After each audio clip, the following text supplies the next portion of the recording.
Tom Swarbrick on LBC. Friday evening, 10 to 6, Tom Swarbrick here on LBC means, as you know, one thing.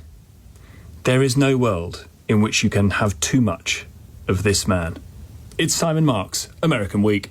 Tom, at the end of this American week, Donald Trump's goose looks as though it's completely cooked. 3 separate opinion polls, all of them by respected organisations, show just how far the president has fallen. His approval rating just 32% in the latest Quinnipiac University poll. An Associated Press survey shows him at 33%. CNN gives him 34%. These are all catastrophic numbers. Less than 100 days before midterm elections that the White House long ago conceded will be a referendum on his presidency. We're going to be hitting them very hard because it's our turn to hit them. President Trump on Wednesday announcing that a 5-night pause in hostilities with Iran was over because after the Iranians launched missiles that the US shot down before they reached an American base in Jordan, the president said it was America's turn to fire back. All 5 rockets were knocked down to the ground, but they nevertheless took a shot, so it's our turn. And we'll see if we get there with an agreement at some point, but we're going to hit him very hard. While he's in the playground like a 5-year-old figuring out whose turn it is to fire the next round of ballistic missiles, support for his war on Iran is cratering. It is a major driver of his approval ratings collapse. The price of petrol has hit $4.10 a gallon on average. This week we learnt that economic growth fell to just 1.5% during the second quarter of the year. David Chalian, CNN's excellent Washington bureau chief and political director, broke the numbers down for his viewers. He's underperforming on the most prominent issues of the day. On gas prices, 21% approval. Inflation, the issue that sort of brought him back to the Oval Office, he's only at 25% approval. And so even if you look at the top, like immigration, one of his former strong suits, he still only sits at 39% approval. So there's not an issue he can sort of tout as a major success. But really troubling for him and his party is that we know the economy is issue number 1, and he is just very, very low in those numbers on that issue. So low that many political analysts believe he is now dead in the water, even if his announcement today about the possible disarmament of Hamas in Gaza turns out both to be true and genuinely an actionable breakthrough. No president has ever bounced back from the kind of numbers Trump is now facing, and certainly not in time for November's midterm elections. On paper, the Democrats should now confidently be expecting to win them in a landslide. And yet, there is still every possibility that the Democrats are in fact going to confound those expectations by snatching defeat from the jaws of victory. I saw the writing on the wall early on. I remember talking about some of the issues that were going on. That is David Hogg, a gun control activist who for a short time was vice chairman of the Democratic Party's National Committee, the central organising structure of the party, which raises much of the money needed to fight elections in congressional races nationwide. The DNC is now in abject crisis, with calls growing for its leader Ken Martin to be fired amid a slew of allegations. The committee is financially bankrupt. It whitewashed an autopsy into Kamala Harris's presidential defeat.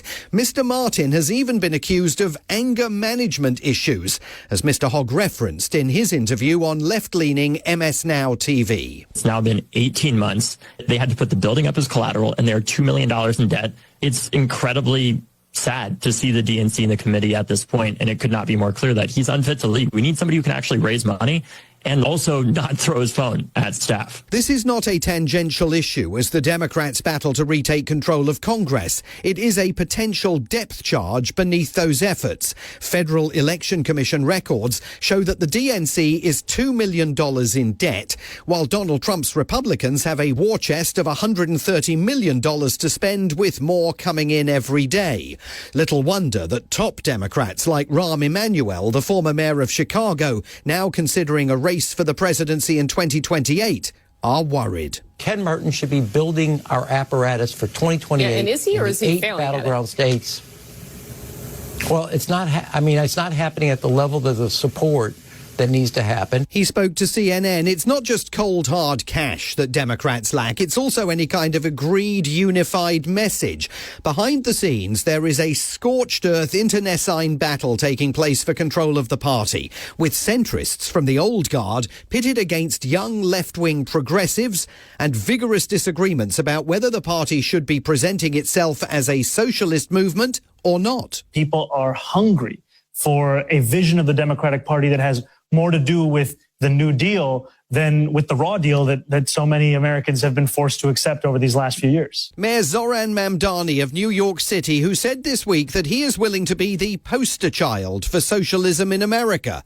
Few doubt that he has national political aspirations as he fuses a left-wing socialist economic agenda with vigorous criticism of Benjamin Netanyahu's government at a time when public support for Israel is waning across America. He believes democratic socialists are staking out positions that working-class voters are craving. I think that these have the potential to connect with any working person that's struggling anywhere. And I think for those who are concerned about what is this party, my answer would be that, what is the Democratic Party if not its voters? But panicked centrists fear the Democratic Socialists are leading the party to disaster. And for the party's grandees, a nightmare scenario played out this week on Fox News. Anchor Martha McCallum was interviewing Megan Roma, the co-chair of the Democratic Socialists of America, and gave her this lightning round quiz. We will be seeing it again and again in Republican attack ads for weeks to come. So we're going to put up on the screen a few of the things that are part of your platform, and I want to ask you, just give me sort of a true or false on these. Abolish the Senate. True. Okay. Replace the presidency and Supreme Court as we now know them. Yep.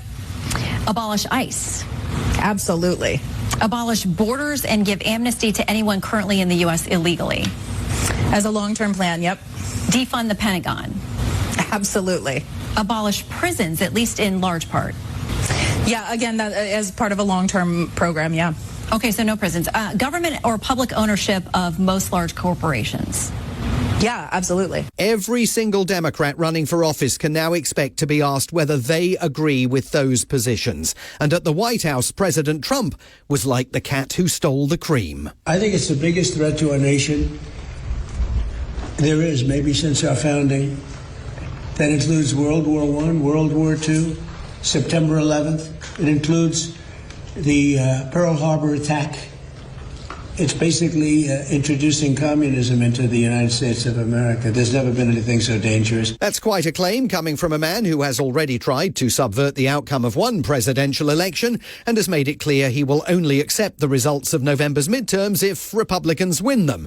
But we are where we find ourselves, and this week on Capitol Hill, Dr. Anthony Fauci, the public health official who led the nation's response to the COVID-19 pandemic, found himself in no man's land. Given Senator Paul's obvious obsession with calling for my prosecution, the only conclusion I can reach is that the sole reason he is calling me before this committee is to get me to say something, anything, that could vindicate his repeated public pledges that I end up, in his words, quote, behind bars. In some of the most shameful scenes Congress has witnessed since the McCarthy communist witch hunt of the 1950s, Senator Rand Paul of Kentucky dragged the now retired Dr. Fauci before a Senate committee to try and prove that America's most prominent public health official orchestrated a massive cover-up of the origins of COVID-19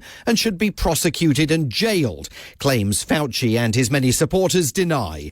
To avoid what he believed was a Republican trap, on Wednesday, the doctor invoked his Fifth Amendment rights against self-incrimination, which led to this ludicrous circus at the hands of Republican Senator Josh Hawley of Missouri. What day of the week is it today?